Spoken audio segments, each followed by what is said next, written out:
దీని అంతా చూసుకుంటే మీకంటూ స్పెషల్గా ఒక ఫ్యాన్ బేస్ ఉంది, కొంతమంది క్రియేట్ చేసుకోండి ఇన్స్టాలో దీంట్లో. ఇప్పుడు చూసుకుంటే దీంట్లో డిఫరెంట్గా వస్తున్నారు, వాళ్ళకి ఈ స్టోరీ వల్ల మంచిగా ఫన్ దొరుకుతుంది అనుకోవచ్చు. ఫన్ దొరుకుతుంది.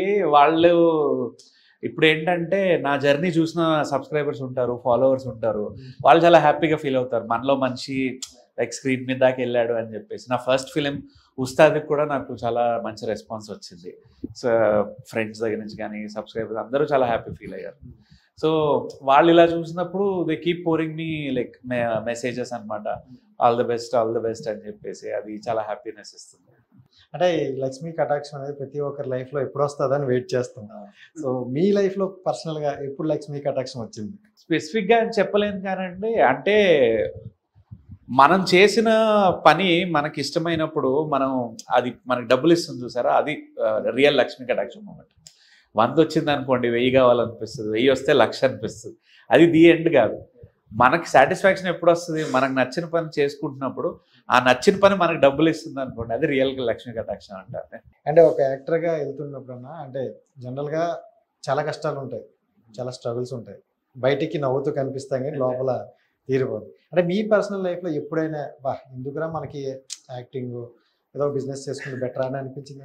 అంటే నేను జాబ్ చేస్తూ నా యాక్టింగ్ పర్స్యూ చేశాను అనమాట. ఆల్మోస్ట్ నేను ఇండస్ట్రీలోకి వచ్చి 6 years అవుతుంది. సో 2018లో నా కెరియర్ యూట్యూబ్ నుంచి స్టార్ట్ చేశాను. సో అప్పటి నుంచి నేను జాబ్ మేనేజ్ చేస్తూ యాక్టింగ్ చేస్తూ వచ్చేవాడిని. సో చాలాసార్లు నిద్ర ఉండేది కాదు. డైరెక్ట్ ఆఫీస్ నుంచి సెట్కి వెళ్ళిపోయేవాడిని అలా. సో వెళ్ళిన తర్వాత మనం చేసే క్యారెక్టర్ చిన్నదయ్యి ఉండొచ్చు, ఆ వెయిటింగ్ కానీ లేకపోతే మన షార్ట్ వచ్చే వరకు కానీ, అంత చేసిన తర్వాత ఒక్కోసారి స్క్రీన్ మీద కనపడదు. సో ఎక్కడ బాధ అనిపిస్తుంది అంటే, మనకు పడ్డ కష్టం పక్కన పెడితే మనం పడ్డ కష్టానికి ఫలితం బయటకు రాలేదే అన్న బాధ వస్తుంది. అదొకటి. కొన్నిసార్లు అంత బాగా చేశాక కూడా ఎందుకు నచ్చలేదురా వాళ్ళకి క్యారెక్టర్ ఇవ్వడానికి అన్నట్టు అదో బాధ అనిపిస్తుంది.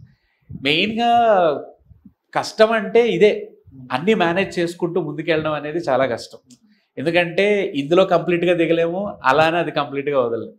సో 2 బ్యాలెన్స్ చేసుకుని ముందుకెళ్ళడం was a tough task for me. మీ లైఫ్లో హ్యాపీయెస్ట్ మూమెంట్ అంటే ఏం చెప్తారు? నా ఫస్ట్ 70mm స్క్రీన్ ప్రెజెన్స్ థియేటర్లో టీజర్ చూసుకున్నప్పుడు రానా గారు రిలీజ్ చేశారనమాట.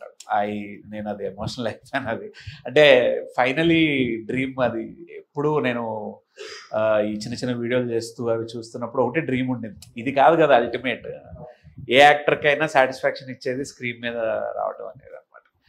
అక్కడి నుంచి ఇక్కడికి వరకు రావడం ఒక ఎత్తు, ఇక్కడి నుంచి ముందుకెళ్ళడం ఇంకొక ఎత్తు. అండ్ యూట్యూబ్ గురించి చూసుకుంటాను, అంటే ఒక 5-10 సంవత్సరాల క్రితం మీరు స్టార్ట్ చేసేటప్పుడు యూట్యూబ్ అంటే ఒక అద్భుతం. ఇప్పుడు ప్రతి ఒక్కరు ఈమెయిల్ ఉన్న ప్రతి ఒక్కరు పెడతారు. దీంట్లో కూడా సర్వే అవుతూ కొంతమంది వెళ్తున్నారు. సో అంటే సింపుల్గా చెప్పండి, నా అన్వేషణ అనే ఒక యూట్యూబర్ ఉన్నారు, మీకు తెలుసు. సో ఆయన గురించి మీ అభిప్రాయం ఒకసారి చెప్తే, నా దగ్గర ఇంకో క్వశ్చన్ ఉంది, అది కూడా అడగండి. లేదు ఒక్కొక్కళ్ళు ఒక్కొక్క టైప్ ఆఫ్ ఆడియన్స్ని క్రియేట్ చేసుకుంటారు. మేము అనుకోండి, ఇప్పుడు మేము వర్కింగ్ రిలేటెడ్ది క్రియేట్ చేసుకున్నాము, జాబులు చేసే వాళ్ళకి డే టు డే లైఫ్లో ఎలా ఉంటుంది అనేది క్రియేట్ చేసుకున్నాం. ఇప్పుడు ఆయన అనుకోండి, ఆయన ట్రావెలింగ్ది క్రియేట్ చేసుకున్నారు. సో ఒక్కొక్కళ్ళు ఒక్కో రీతిలో ప్రజెంట్ చేస్తారు. ఆయన ప్రజెంటేషన్ డిఫరెంట్గా ఉంటుంది. లైక్ మనలో ఒకళ్ళు మాట్లాడితే ఎలా ఉంటుంది, ఇప్పుడు ఒక ప్రజెంటేషన్ ఇచ్చేటప్పుడు చెప్తాం, చూడండి ఇది చాలా అద్భుతమైన కట్టడం, ఇక్కడ నుంచి ఇలా ఉంటుందా. ఆయన అలా కాదు, మనలో ఫ్రెండ్స్ మాట్లాడుకుంటే ఎలా ఉంటుంది. సో ఆ రకంగా ఆయనకు ఆ ఫ్యాన్ బేస్ ఇదనమాట. సో సమ్టైమ్స్ నేను ఎంజాయ్ చేస్తాను ఆయన వీడియోస్ చూసినప్పుడు. కొన్ని చాలా రాగా చెప్తారు, లైక్ చాలా ఫన్నీగా చెప్తారు, అది చాలా బాగా అనిపిస్తుంది నాకు. అంటే రీసెంట్ టైం ఈ క్వశ్చన్ ఎందుకు అడిగాను, రీసెంట్ టైంలో నాన్ వేసిన అండ్ బన్నీ శాన్ వీళ్ళిద్దరి మధ్యలో యూట్యూబర్లా, యాజ్ ఎ యూట్యూబర్గా నేను అడుగుతున్నాను అందుకే. సో అంటే యూట్యూబర్గా కొన్ని యాప్స్ని ప్రమోట్ చేయడం కరెక్టా కాదా మీరు చెప్తే? కరెక్టా కాదా అన్నది పక్కన పెడితే, ప్రమోట్ చేయాలా లేదా అన్నది ప్రతి ఒక్కళ్ళ ఎథికల్ దీని మీదే ఉంటుంది, వాళ్ళు పెట్టుకునే రూల్స్ అండ్ రెగ్యులేషన్స్ మీద ఉంటుంది. ఇప్పుడు మేము నడుపుతున్నప్పుడు అరే ఇది పలానాది మనం ప్రమోట్ చేయకూడదు, పలానాది మనం ప్రమోట్ చేయొచ్చు, లేదా ఇది చేయకూడదు, ఎంత వరస్ట్ స్టేజ్లో ఉన్నది మనం చేయకూడదు అని పట్టుకుంటాం. సో కొంతమంది ఏంటి, వాళ్ళ సిచ్యువేషన్స్ బట్టి ఇది చెయ్యాలా వద్దా, వాళ్ళ ఆడియన్స్ని బట్టి చేసేది ఉంటుంది. కొంతమంది కరెక్టా కాదా అని పక్కన పెడితే, అది ఇప్పుడు సిగరెట్ అమ్ముతారు, దాని మీద రాసి ఉంటుంది ఇంజూరియస్ టు హెల్త్ అని, కాజింగ్ క్యాన్సర్ అని చెప్పేసి, ఆయన కొనేవాళ్ళు ఉంటారు. అమ్మేవాడు కూడా అది కూడా వేసుకుని ఎందుకు అమ్మాలి, అది అక్కడి నుంచే బ్యాన్ చేయొచ్చు కదా.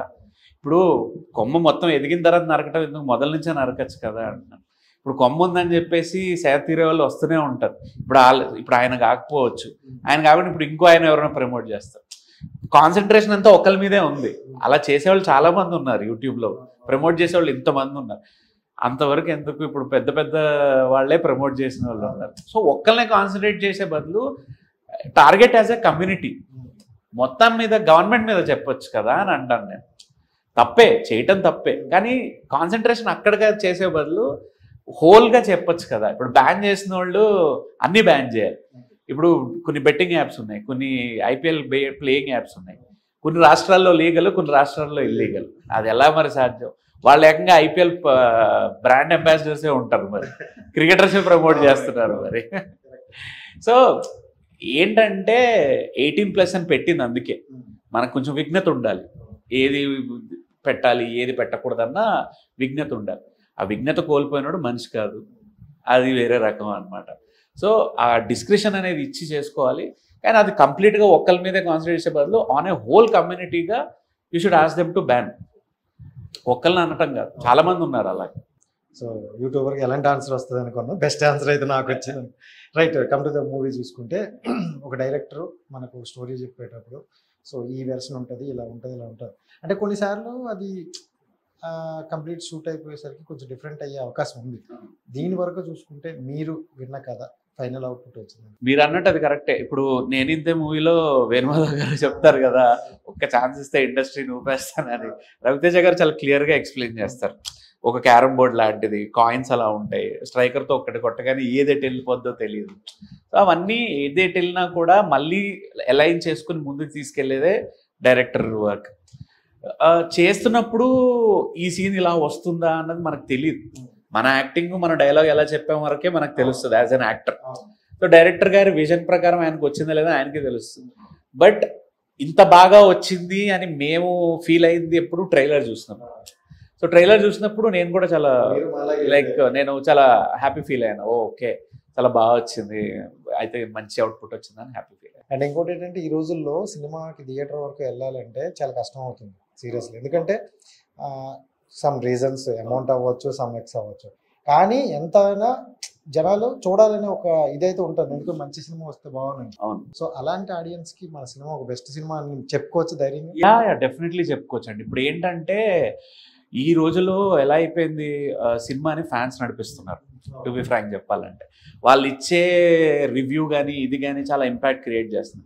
కానీ ఒక కామన్ ఆడియన్స్ సినిమా రిలీజ్ అయిన మొదటి వారంలో 2 రోజులకో 3 రోజులకో వెళ్ళి సినిమా చూసి నచ్చింది అనుకోండి, కామన్ ఆడియన్స్కి నచ్చితే జనాలు ఆటోమేటిక్గా వెళ్తారు, వర్డ్ ఆఫ్ మౌత్ స్ప్రెడ్ అవుతుంది. సో ఈ సినిమా ఎగ్జాక్ట్లీ అలాంటిదే. లైక్ దీనికి ఒక 20 years కుర్రోడు కనెక్ట్ అవ్వకపోవచ్చు, లేదా 15 ఏళ్ళ కుర్రోడు కనెక్ట్ కాకపోవచ్చు. ఓటు హక్కు ఉన్న ప్రతి ఒక్కళ్ళు కనెక్ట్ అయ్యారు. వాళ్ళు కాకపోయినా వాళ్ళ ఊర్లోనో, లేకపోతే వాళ్ళ నాన్నగారో, లేకపోతే వాళ్ళ బాబాయ్ గారో, వాళ్ళ చుట్టూ జరిగే దానికి బాగా కనెక్ట్ అవుతారు.